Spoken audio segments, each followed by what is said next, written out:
Hello, and welcome to Presenting, a podcast where we chat about various topics related to role playing games, typically Paizo products such as Pathfinder and Starfinder, but also others. I'm John Godek, and with me today is Christopher Rondeau. Welcome to the podcast. Yeah, it's great to be here. Looking forward to it. Yeah. So, Christopher is a professor that primarily teaches writing and rhetoric, whose research includes interactive storytelling and how storytelling gives windows of opportunity for new voices. Prior to this, Christopher was a full time game master, which led to several writing products. These include the recently announced Pathfinder Lost Omens Tiansei World Guide and Pathfinder Lost Omens Tiansei Character Guide, as well as a comic book and tabletop commentary on the Major Spoilers Entertainment website. On top of teaching and writing, Christopher's company, Scald's Tale Entertainment, has been producing actual play games for years, with some of them, some new ones due out here in the upcoming months. Hopefully, you'll have a chance to talk about Mhm. those. You can reach Christopher at Scald's Tale on Instagram and on Twitter. So, Christopher, can you talk a little bit about your podcasting and writing and kind of how you got started working in this space in the first place? That is a complicated question because I think I sort of fell into that. When I was in college, my group of friends and I had an interest in playing tabletop games, and we played through some 3.5 D&D, we played through some Pathfinder 1E, and ultimately one of my friends graduated and he had a little bit of struggle in the job market, and he came up to me and said, "Hey Chris, we play games all the time, right? What if we recorded one?" And then we had the podcast called Low Rollers. It only lasted about 13 Mhm. episodes. We didn't even get past our first story arc, but it opened up my eyes to kind of this new world of storytelling. I was a music major, so I was always interested in unconventional takes on storytelling, be it through music or other sort of means. I developed interest in film and television and that sort of thing. But this was new to me, and I remember being invigorated by it. I was inspired to tell my own stories. No longer was D&D about that dungeon crawl experience. We were expanding characters and telling stories in a way that I hadn't experienced. I think with 3.5 and 4E kind of being my starting points, there was more of a focal dynamic on combat and tactical combat within our table. So I was always looking for optimized gameplay. But when fifth we recorded in the fifth edition playtest at that time, we realized that Mhm. there was more opportunity to do new things, and from there we ended up recording things of the hero system. We recorded some Fate stuff and expanded Mhm. our interest outside of Dungeons and Dragons. And I that must have been my first start, being at a table, having a microphone in front of it and spending that hour per episode fully focusing on those things. I fell in love with that idea, that concept. This new interactive entertainment that's much different than any sort of MMO or video game that I could play. Mhm. And this was, like, in 2017? Is that when you started, Low Rollers? Low Rollers must have been a little earlier than that, like 2016. Oh, okay, wow. That's kinda well ahead of the kind of the whole actual play curve, so now there's lots of folks doing shows, we've been doing a show for 3 years, but, in 2016, 17, that must have been relatively novel. Did you have any, models that you were kind of using as a prototype for what you're doing, or were you kinda just making up as you went along? There there is a podcast called Critical Hit. It precursed a lot of modern shows that you would normally experience, and they were playing Dungeons and Dragons Fourth Edition. And the game master, his name is Rodrigo Lopez. His mind was fascinating because he would take these ideas that I would never think about putting at a tabletop game, things about the multiverse or complicated themes and complicated storylines, and he was presenting them in 4th edition D&D. So after I started this first project, I did some research, and that was one of the podcasts that showed up that caught my attention. They moved away from 4th edition. They did a level 1 to level 29 campaign. It lasted like 10 years or Wow. something like that. Yeah. Now they're doing some other games right now.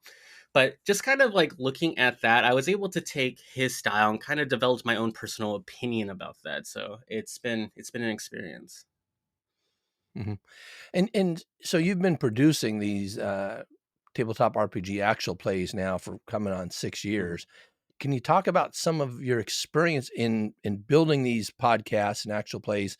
What you use to decide for the material that you want to actually present, some of your process for collecting a team together for that, um, that sort of thing, just kind of the content wise. And then afterwards, actually, I want to talk to you more about the technical side. Yeah. My process has changed very much over the last however long it's been at this point. When I first started, I really wanted to play games, and the only experience I had with that was playing with my friends. And unfortunately, playing with your friends is not always the best way to begin a career, start a business, because we have different motivations, and we didn't have that talk very early on in our in our process about what is our goals for the podcast and how do we achieve it. In 2016, I actually got into a pretty bad car accident. Hmm. I ended up stopping my music career because of it. I didn't want to rebuild after my car accident. I was kind of over it, and I started to look at tabletop gaming a little more seriously. And so as I thought about that, I really wanted to create this product with my peers and my friends. And I was like, hey, we have some really good moments. Can we hyper focus those moments into an hour long episode or, a 2 hour long session and really find our pacing? And those were my first experience. We ended up doing something called Low Rollers Live, which ended up taking a podcast to a stream. We had a rendition of Hmm. something called Wyvern's Aria, which the Hmm. very first iteration of Wyvern's Aria, which never got released. But it was my friends and my dad played as well. Um, but when when listening back on those recordings, there's always like someone eating on the mic or someone like shaking their leg Yeah. or something like that, and it wasn't a very successful process. As I moved past that, it's now a different world. Right now, we live in a place where people are very invested in moments and being able to create moments within your storytelling. So as I begin to look for crew and cast members and think of these ideas is what can create moments that I am able to push out for a public audience.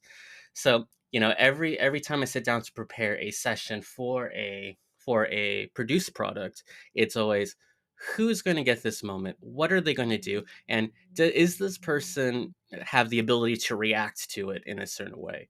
Who am I? Who am I messing with, for lack of a better way to phrase it, right now to try to create this story beat?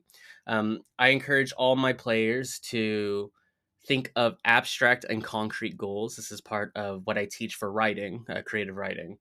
Um, Hmm. does your character have an abstract goal and a concrete goal? Maybe for your cleric, they really want to become, pope or bishop or high priest or whatever the title is. But, maybe abstractly, they're really just looking for some self recognition, right? Um, Hmm. so every episode that I produce creates an obstacle for at least one character that they must overcome. And hopefully, by overcoming that obstacle and getting closer to their abstract and concrete goals, they are able to have particular moments. I think Brandon Sanderson teaches this. I could be mixing up my Hmm. authors, but he teaches you have your plot, you have your setting, and you have your characters. In writing, it's very easy for the author to control all those elements.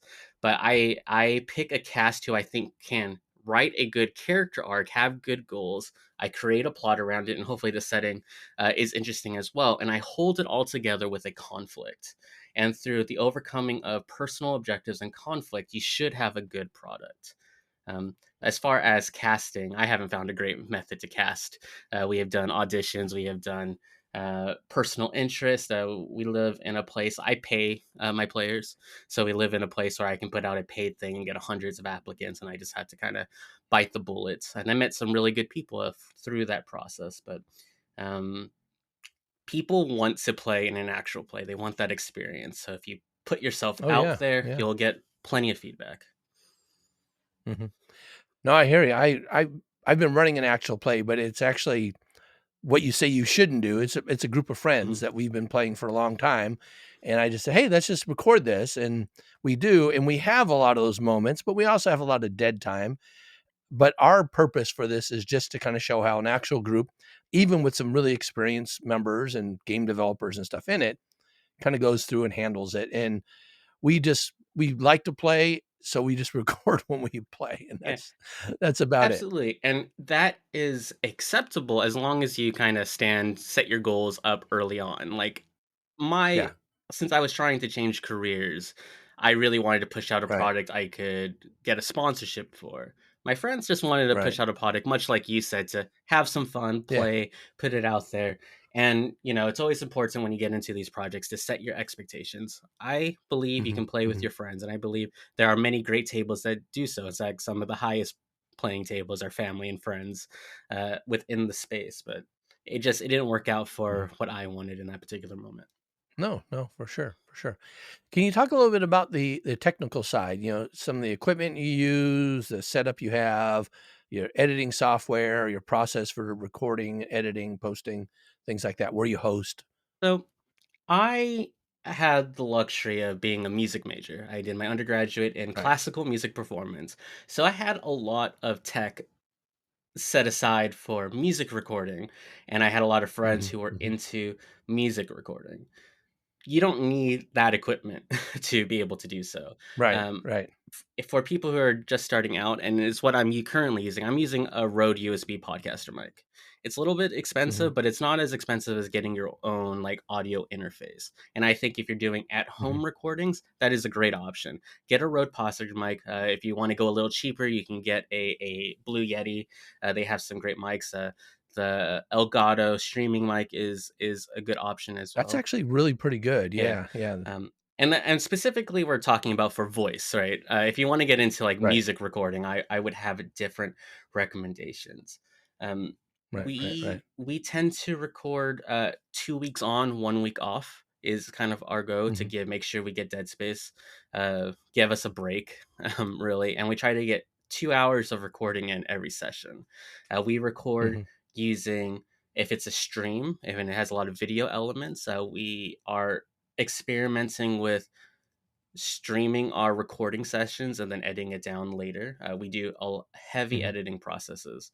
And we use something like StreamYards for that because they allow you to Okay. create scenes for that. Everyone can upload video, um, their video locally, and that uploads to the highest quality possible. So while on Mhm, StreamYards it's lower quality, but that's kind of what you get for that. And then if they want the higher quality version, they can check out the edited stuff. I've used Riverside, I've used Zencaster in the past. I am against like Discord recording. There's a Oh, bot that allows you to record. Craig. Yeah, Yeah. Craig. It's Craig, okay. he dropped off too much. It's okay. It's Yeah, not the worst. yeah, I would not advise yeah. that. I would advise someone to spend the $10 a month or $15 a month to find a product that records locally. Right. That I would encourage that. I know people use Zoom. It's not my favorite, but there are people who found a lot of success doing that as well. Uh, Right. Beyond that, it's like, oh, let's go to Fiverr and get some layouts done. Let's go to Fiverr, get a logo set. Make sure you have the commercial license for it, whatever that may mean Right. for you, so you can post it everywhere. Um, and making sure you're set up there. Beyond that, we sit down 30 minutes before the recording session. We talk. We kind of get the small talk out of the way, and then sit down, go into announcements, record the first episode, take maybe like a 15-minute break to record the second episode, and we're out. We have a Mhm, detox, as I call it, where we talk about what worked and what didn't afterwards. But that mhm, the actual recording session is pretty straightforward, I think. mhm. And, how long does that whole process take? So, a night that you're recording, is that 3 hours, 3.5 We're hours? looking It depends how long it's been since we last met. If there's more small talk, Yeah. it can go up to 3.5 to 4 hours. But generally, the Right. goal is Right. about 3 hours, 3 hours 15 or so. Um, Mhm, but we I don't schedule anything after a recording session. I try to have time to like talk and detox and whatnot. So some recording sessions, especially if we're like really motivated, can go up to like 5 hours, and we can even crank out a third episode. Right. Yeah, it sounds like a very similar timing for what we do as well. We meet every other week. We record 2 episodes when we do. Our initial goal had been to record 3, and we realized we could not do that on a regular basis. The interesting thing you mentioned, about, using a dedicated, interface. We first started our podcast, we recorded live in person. So I had a Zoom 24 interface, and everyone had individual mics in it and stuff like that. And quite frankly, when we had to go online with the pandemic, that actually made it a lot easier for me. The sound quality is much more consistent. I don't have a lot. I've fewer background noise. You know, nobody bumping the table and all that kind of stuff because I can adjust my noise gate to eliminate a lot of that kind of stuff. Um, I am curious. So it sounds like you do everything online. All your recordings online, then? hmm we tried And in person recordings once upon a time, but much like yeah, your comments, we had similar issues, so we just decided remote local recording. yeah. Um, what do you use to edit your audio? My audio, I go into a program called Reaper, and primarily That's what I use as well. So, primarily, I was looking through them, and for me, a lot of these sound things are just names. I know what's popular, I know what's not popular, but right, Reaper was the one that I only had to pay for once, and so right, yeah, I made that decision. I did not want to pay for the Adobe stuff monthly, and so right, I been using Reaper for since 2018, maybe 2019. yep, yep, Haven't same. having any problems. Yeah, I only run into issues with Reaper once in a while when they have a new version out there and it turns off something. It happened to me and I couldn't figure out what it was doing. Right. So I had to revert back until I could figure it out because it's like I got an interview coming Mhm. up. I updated my Reaper and now I can't do anything. So it's Yeah. and I still don't understand what was going on Yeah. back then. I will. You were the first person that I've encountered that uses Reaper. Yeah. I will say that if we do video stuff, I do use DaVinci Resolve if we have video Okay, content that we are producing. Again, yeah, it's free, and if I wanted to, it's a one-time payment for the pro version. But I'm not a filmmaker, so the free version has done right. wonders for me, and it's, in my opinion, easier to use than other programs. So, Is it pretty easy? I've been using Adobe, Elements, and that seems pretty simple. um, And I've heard a lot about Resolve, though. it was more intuitive for me, so I can't really Really? say how easy Oh, other programs are with their shortcuts and their hotkeys, but for me, it was just, mhm, I need a trim. It's that button and whatnot. right. But I guess any program's Yeah, easy if you no. learn the hotkeys. Well, I was using Adobe Premiere because my university had, gave me a license to it, and it was so clunky. And then, somebody on our network, Lauren, said, "Oh, just use the Adobe Elements version of it," and the same with Adobe Elements, Photoshop, and all, and they're way simpler, and there's a one-time payment to Oh, for yeah, them I'll as check it well. out. So, yeah. So anyway, seems pretty. I'm curious. Just I don't talk to many people that do the same Oh, thing, yeah, so yeah. I'm No worries. I'm trying to say, oh, okay, what works, what doesn't work, things like that. All right. So one of the things that I found really interesting about your bio is that you were, I don't know if you still are, a full time game master. I'm guessing a paid game master for games and hmm stuff. Can you talk some more about your experience with that? Yeah. Uh, we're going through my recent biography, I guess. In Yes. 2017, in late 2017, I got married and we had a kid, and I was in the middle of changing careers from a music major to something else. I ended up going back to school to get my master's in English, and I was working as a temp worker. Um, I was going to Angel Stadium, and I was, cooking, or I reluctantly call it cooking, but flipping hot dogs.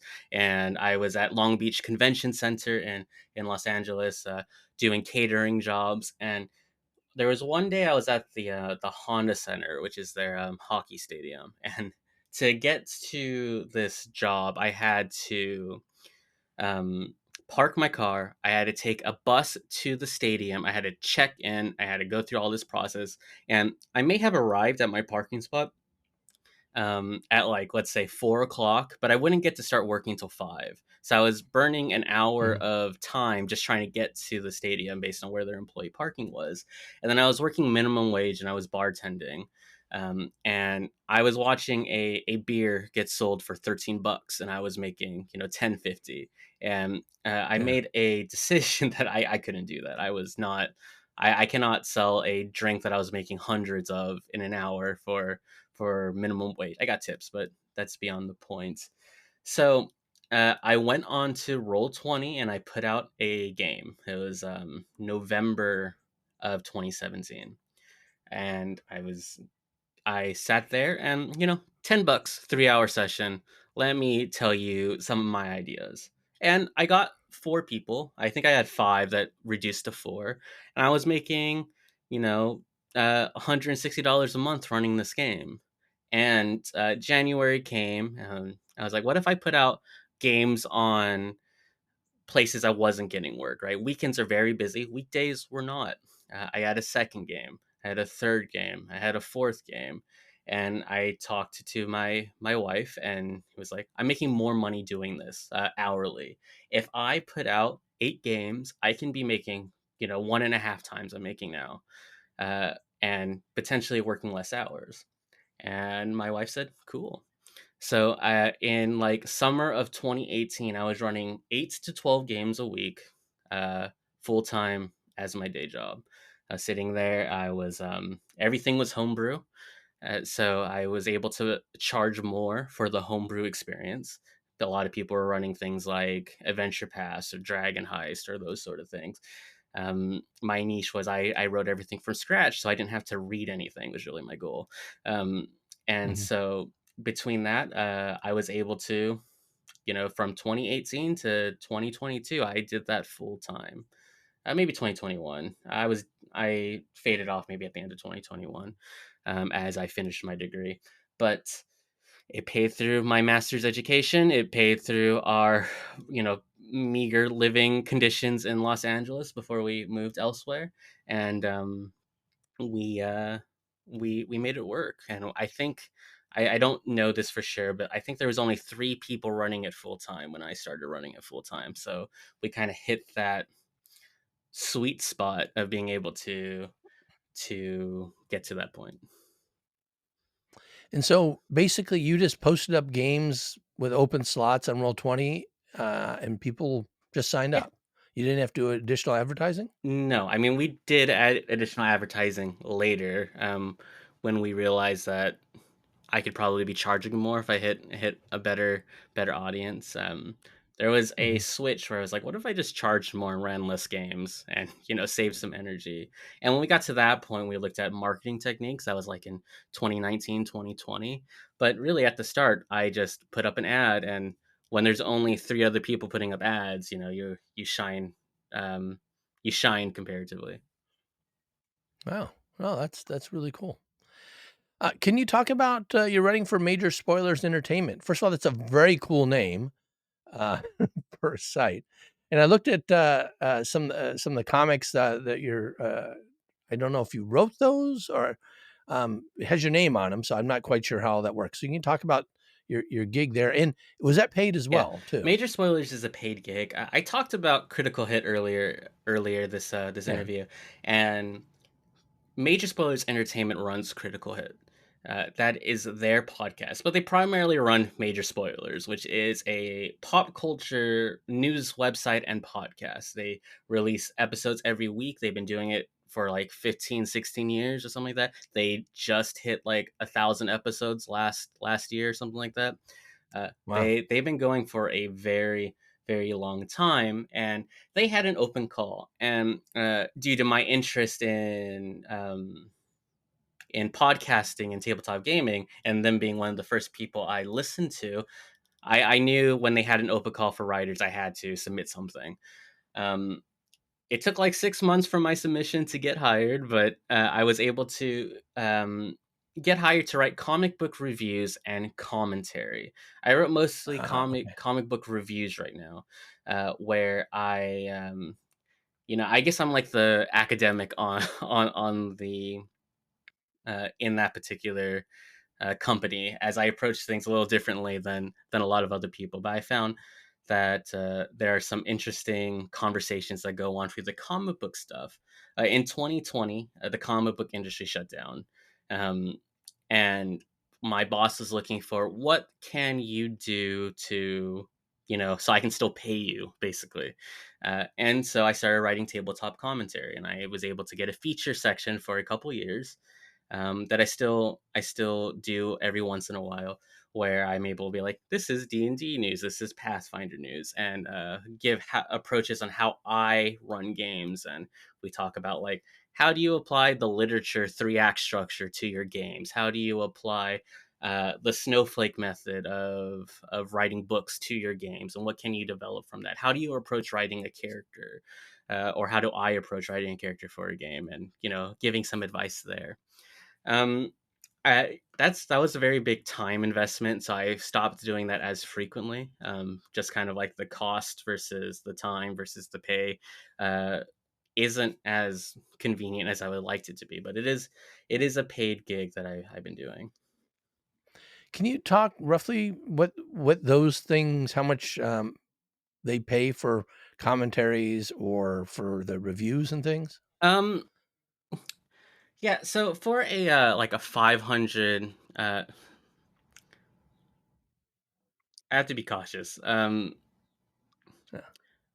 You can say more general terms. You don't have to say precisely I what your salary was or so things like that. uh I write about 5 comic books reviews a week. Some of the perks that I get is that I get free comic books. I have every single comic book pretty much written since like 2019 when I was hired. There's a big drive. I have all those PDFs. How many people can say they've read all the X-Men books from the last 4 or 5 years? Yeah. The pay is what they can afford to pay. I get paid $10 an article for something that takes me about 30 minutes to write, Mhm. minus the reading. And then anytime I get a feature or something like that, I get paid $25 for an article, which takes me about an hour to write. Mhm. Mhm. Mhm. So it's Yeah. it's No, it's that's okay pay. yeah. No, I again, I was just kinda curious if it was by the word or kind of a set kinda thing like that. The getting all the comics free, though, I like that. That's worth seeking it out. I'm an old school, comic collector from back in the day, and, I would very much be interested in being paid to read and review comics Yeah. now, so oh, interesting. So, Christopher, what advice do you have for people interested in getting started in podcasting, doing actual plays or whatever, and getting involved in freelance writing? Getting involved in podcasting and actual plays really, I would really encourage people to sit down and make a list of what they're trying to achieve. I think there was a period of time when Critical Role and The Adventure Zone and Sneak Attack and God's Fall and all those kind of big names, Dimension 20, came out, and they were like, I want to be that. I want to have that budget and that. And in many ways, I have that goal too, right? I would love to be Yeah. able to produce something that large to that large of an audience. But when you start figuring out your goals, you have to be like, how much money can I put into this now? How much of a time commitment I can put into now? And what do I have to do to grow? Um, Now, this is to say, if you're looking for a podcast um, to sell, really, to look for sponsorships, to sell advertisement spots, that's kind of what you have to think about. Maybe you want to say, I want to be able to make my current wage in podcasting. How do you achieve that steps, and how can you do that while still maintaining a good work life balance? When I get into recording, it's a night that I can't necessarily tuck my kids into bed, or I can't watch a movie or something to that extent. And Mhm, mhm, I think art has to have that kind of balance to it to be able to hang out with the people you love. But set goals. That is primary thing. I have $500 that I've saved up for the last couple months to put towards this. how can I invest the $500 properly? Let's make sure everyone has uh, decent microphones. Let's make sure I have a license, recording program license, or if you bought a program to edit with, let's make sure that I have looked up YouTube videos on how to use these programs. Let's see, what are our goals? We want to be the funny podcast, or we want to be the bros drinking around the table podcast, or we want to be the super serious, audio drama podcast. Look at, I want mine to have I want my podcast to have sound effects. Do you know where to go get your sound effects? How much do those Mhm. sound effects cost? Are they royalty free, or are they not royalty free? Um, you know, what am I doing for music? Am I including music, or am I just using my voice? And if I am just using my voice, how do you deal with dead space? Um, and figuring all those things out. If you set a goal, set a budget, that is the first step, in my opinion, to set realistic expectations of what it can be. Then you set goals on it what a year looks like, and then what 2 years look like. Do you think you'll tell the same story in a year, or are you going to have to switch it up? um, and then once you set those goals, make sure that the players at the tables understand what your goals are and will work with you to get to that point. Because it really sucks when you're like, I really want to be the next, Adventure Zone podcast. I want to have this like humor stick. And then the other guy's like, oh, I'm just here to eat potato chips and have a good time. And, Mhm. let me look at my phone on mic, on camera, and be unable to get to that point. And be yourself, right? Tell the stories that you want to tell. Do not try to mimic what you perceive other game masters are doing in an attempt to try to replicate their success. I come from an interesting place where I have a lot of stories naturally in my brain. I am a writer. I have been able to pitch to certain shows. I've been able to contribute in certain ways, and anytime I'm not producing something, I'm probably thinking about it. So make sure that Mhm. you're like, Mhm. that's that story you have in the back of your head that you really want to tell. I would recommend you work on that instead of trying to do something that's already been done. I think the Pathfinder space is interesting in that way, because a lot of people run adventure paths, and it's interesting to me to see how those tables are trying to create unique content with their own fresh ideas, to be able to implement to that product to sell. Um, Now, if you're here to podcast just to have fun and just to have a recording of something on the internet, that's a different conversation. Just have fun. Put your little phone mic on the on the table, and if that is what your goals are. What about freelance writing or getting writing gigs like you did for Major Spoilers Entertainment? Um, Freelance writing is a hard industry to break into, and I don't even know if I feel comfortable saying that I have made that leap yet, because I don't do it full time and I don't intend to do it full time. The best thing to do is to create a portfolio and make sure that you have writing samples within a portfolio to be able to send to people. I have sent pitches to Polygon, IGN, Dice Breakers, and if I didn't have a portfolio in my back pocket saying, these are the things I've written, these are the things that I have copywritten for, these are the trailers I produced. It's the same thing as having like a voice reel or a demo reel Mhm. for actors. And you can start looking at that, look for places with open submissions, send your portfolio. And if they view that your portfolio is a good fit for what they're writing, they will be able to do that. My entrance into Paizo, I think, was a little different. I've also submitted every open call option that Paizo has had to be able to do so, Mm. and then 3 years later, I got an email for the stuff that I'm currently writing for. Um, Mhm. so a lot of times, it's also being patient and waiting. Um, if you want more accessible goals, go look at writing job boards. Make a blog so you have something that's technically published, to be able to do so like that. Um, and perhaps my better advice for all this is that as much as you output, you also need to intake. If you are a writer and you're trying to write a book, the best thing that you can do is you can read. If you're an actual play podcaster and you want to, try to become better and better at this art form, the best thing you can do is to listen and to play both as a player and a GM on a non recorded session, and really take time, listen to your own stuff, review your own writing. Um, I my university has tasked me with writing a paper about the latest TikTok stuff. Like, oh, you're the digital Mm. media guy. You're into this interactive entertainment. We really, there was this congregational hearing, write a paper on it, and it's real. It was really easy for me, to be honest, because TikTok doesn't have a lot of research to it, so I didn't have to do. I only had like 30 sources, which is sounds like a lot to a lot of people. It was only like 30 sources and 5,000 words, and I was able to write it. But the process of editing and reviewing my writing technique took me 6 times as long as simply writing the paper.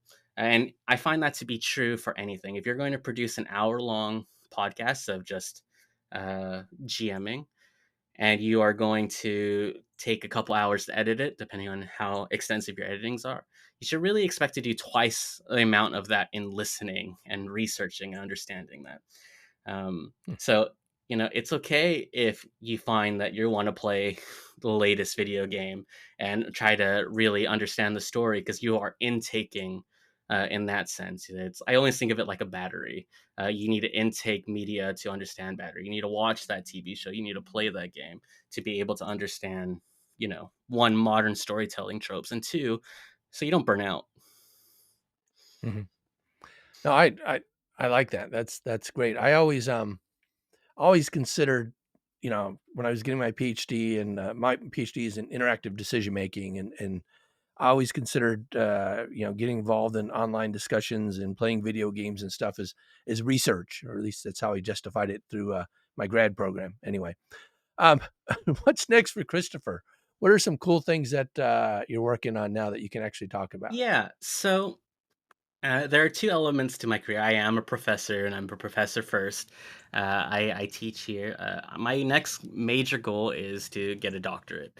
I find that if I want tenure, and I really want tenure, I should probably go get a doctorate where I further study. I'm studying interactive entertainment and its ability to give voices to different people who traditionally don't have their voices heard. I'm very interested in studying that. So, to be honest, a lot of my goal is to update my portfolio and make sure that I have everything set for that.